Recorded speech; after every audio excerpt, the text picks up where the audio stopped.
wabarakatuh. Hai Sobat Syariah, kembali lagi di Podbinsai, podcast bincang-bincang santai syariah. Dalam beberapa menit ke depan, saya Putri Elena Wulandari berkesempatan untuk menemani Sobat Syariah sekalian dalam Podbinsai kali ini.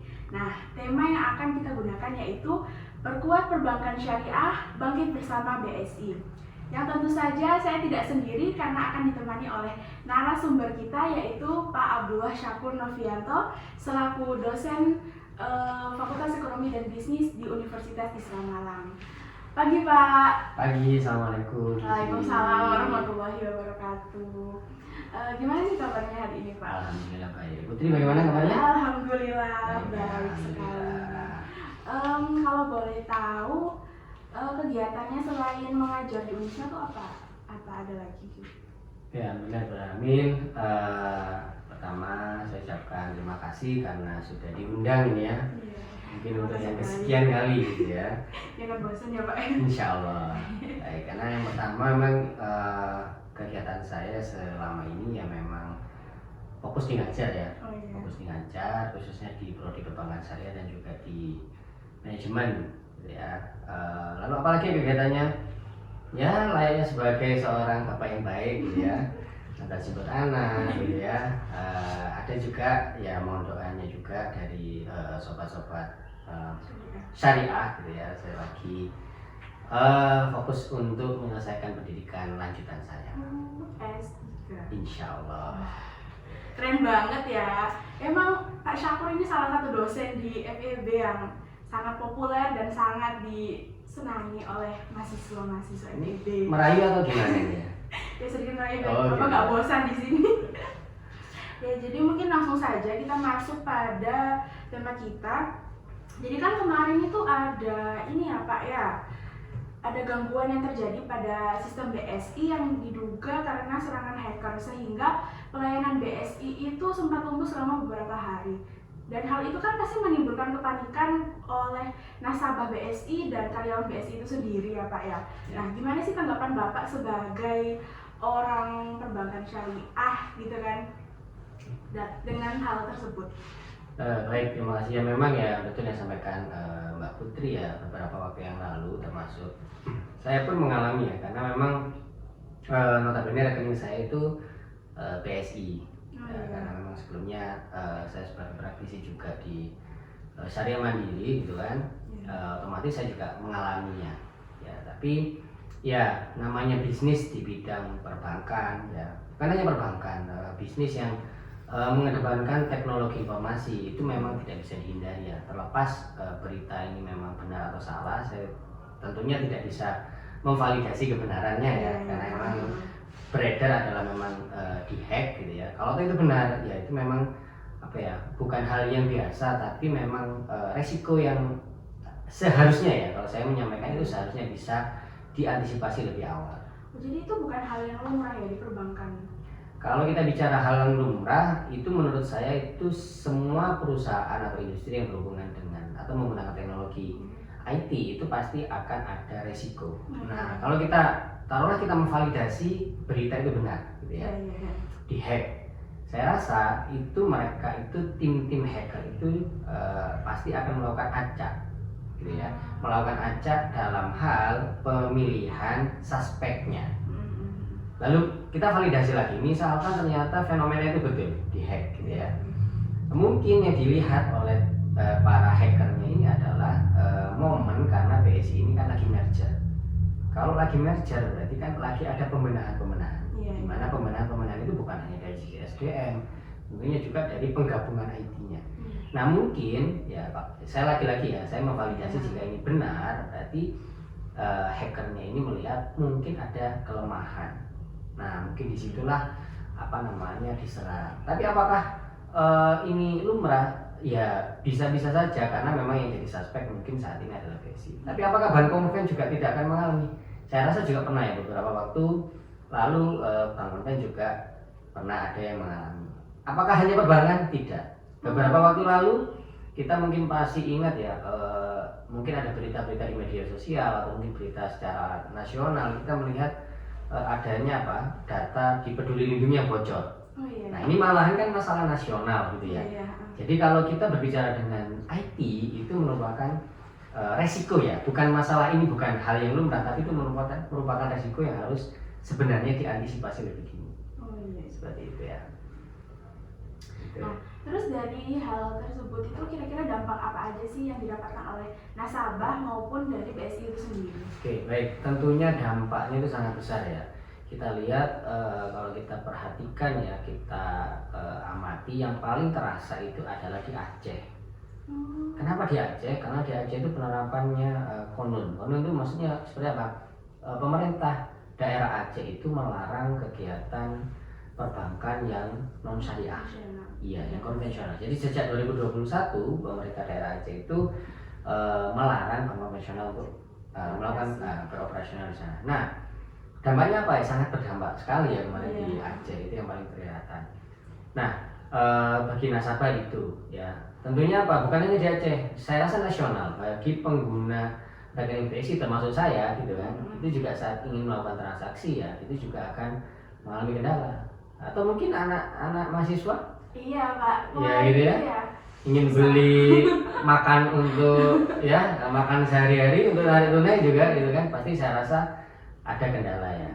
Nah, seperti itu. Jadi itu untuk nasabah pasti akan mengalami kendala, dan kendalanya pasti yang paling fatal itu terhadap trust, kepercayaan. Karena bisnis perbankan itu adalah bisnis kepercayaan gitu ya.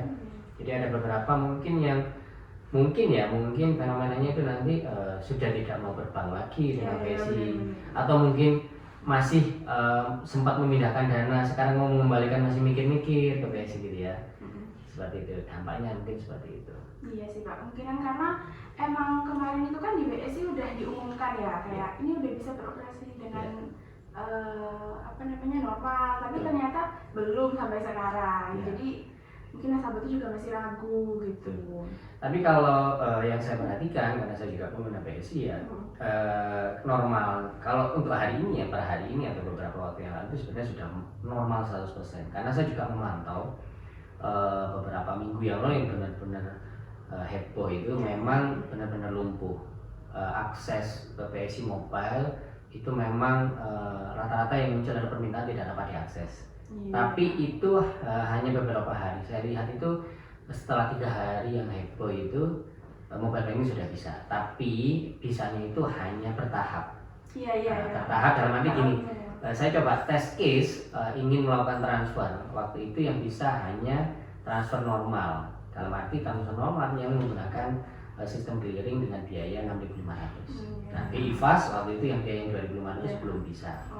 Tapi setelah beberapa waktu, setelah 3 hari, hari keempat atau kelima itu perlahan aplikasi yang dimiliki BSI yaitu mobile bankingnya itu sudah mulai normal, dan sampai dengan hari ini sudah alhamdulillah normal. Iya sih, tapi kalau untuk kayak ATM-nya itu kayaknya belum deh Pak. Soalnya kemarin juga saya tuh pergi kan ke ATM mau ngambil, ternyata tuh belum bisa. Terus saya satpamnya emang belum bisa.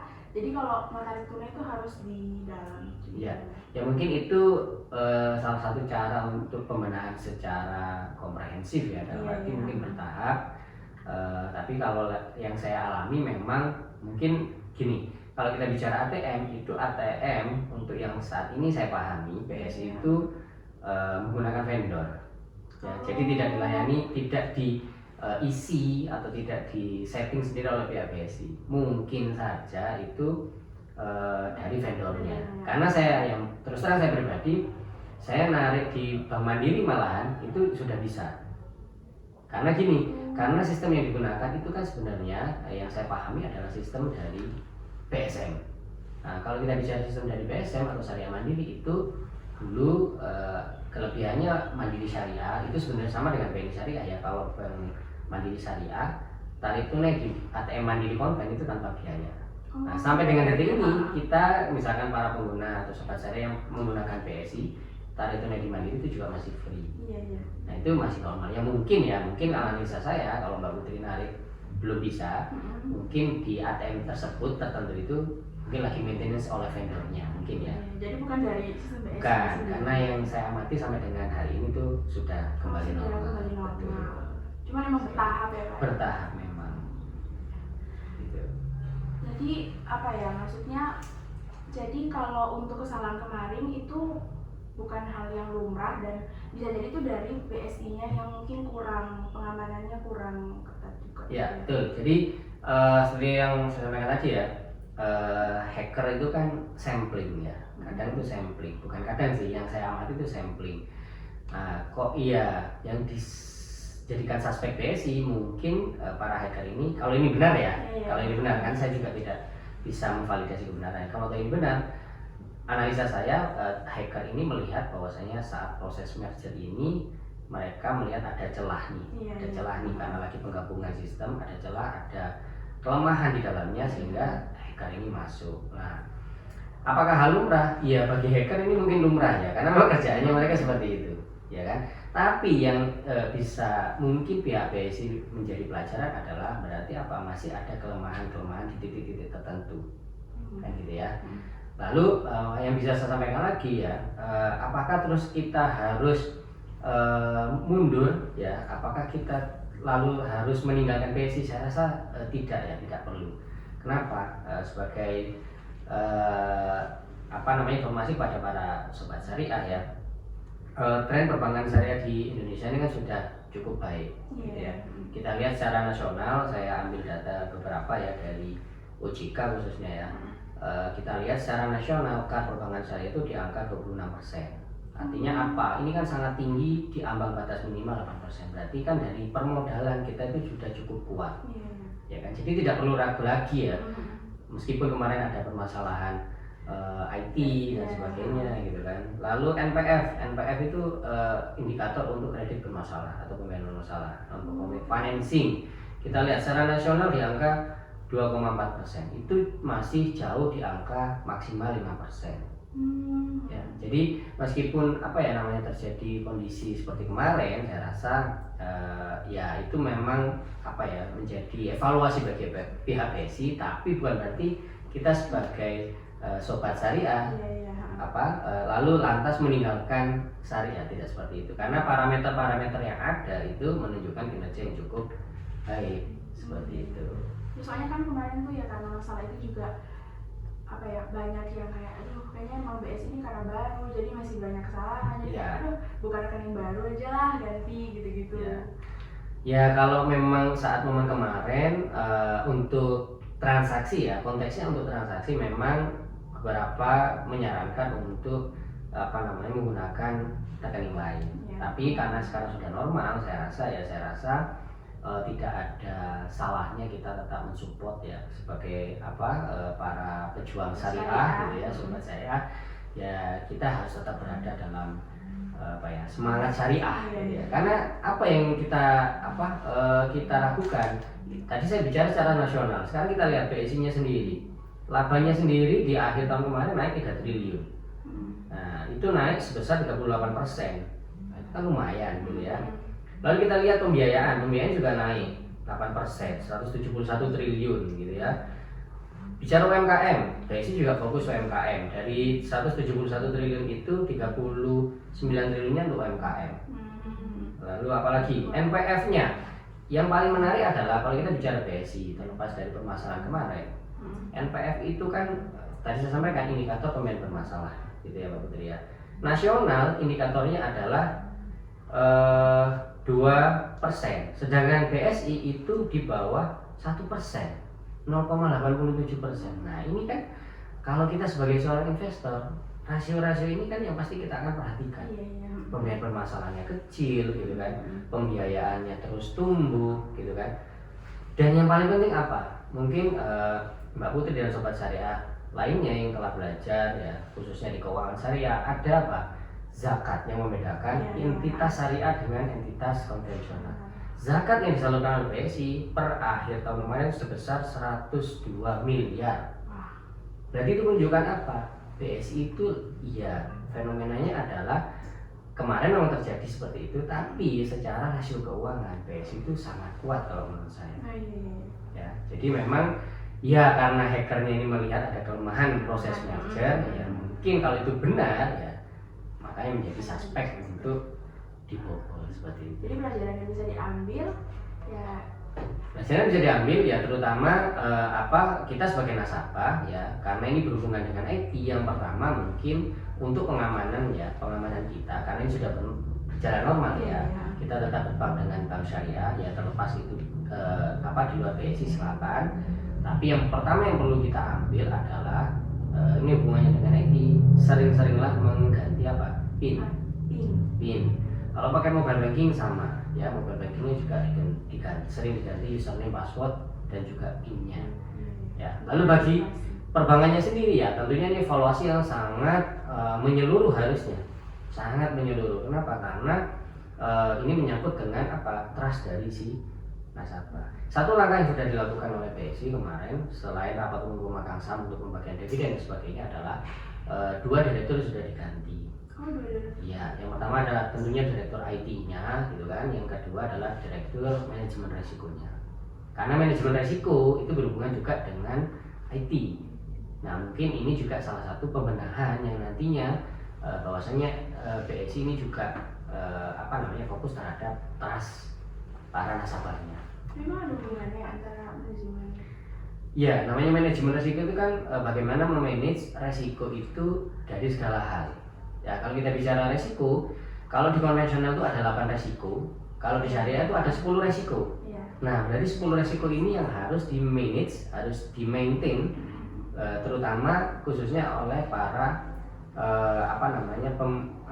para pemimpinnya. Dalam hal ini, direktur utama pasti kan dibantu oleh direktur manajemen resiko. Nah, kalau kita bicara IT, berarti IT itu kan berhubungan dengan operasional. Nah, yang disasar kemarin adalah resiko operasional yang pada akhirnya akan menimbulkan resiko reputasi. Nah, jadi ada hubungannya, ada. Bagaimana tim manajemen resiko ini mengelola resiko operasional tadi ya di bidang operasional IT-nya sehingga tidak menimbulkan reputasi seperti yang terjadi kemarin itu. Seperti itu Mbak Putri. Ya, mungkin itu ya tadi pembahasan kita tentang fenomena yang terjadi pada BSI dan mungkin itu saja. Terima kasih kepada Pak Syakur karena sudah mau diundang, dan tolong jangan bosan karena sepertinya akan ada lagi ya. Insya Allah. Ya. Mungkin saya akan membacakan beberapa kesimpulan dari podcast kali ini. Berita BSI yang terserang hacker termasuk salah satu faktor risiko yang dilakukan secara acak. Selain bank syariah, bank konven juga pernah mengalaminya. Hal ini harus ditanggulangi sedini mungkin. Dampaknya yang paling besar salah satunya di Aceh, tapi secara luas para nasabah juga merasakan dampaknya. Sehingga bisa jadi para nasabah jadi ragu dengan BSI. Walaupun begitu, sekarang BSI sudah bisa beroperasi kembali secara bertahap. ATM BSI sekarang menggunakan vendor, tidak dari sistem BSI langsung. Jadi permasalahan hacker ini bisa terjadi karena masih terdapat celah-celah yang bisa dibobol. Namun sebagai sahabat syariah, kita harus mendukung perkembangan BSI. Pelajaran yang dapat kita ambil dari fenomena ini harus sering diganti PIN, pembenahan para ahli IT sehingga tidak ada lagi kesalahan yang terjadi seperti kemarin. Oke, berakhir juga dengan podcast hari ini. Saya mohon maaf yang sebesar-besarnya apabila ada kekurangan dan kesalahan dalam podcast kali ini. Semoga podcast ini bisa bermanfaat bagi kita semua. Wallahu muwaffiq ila aqwamit thoriq. Assalamualaikum warahmatullahi wabarakatuh.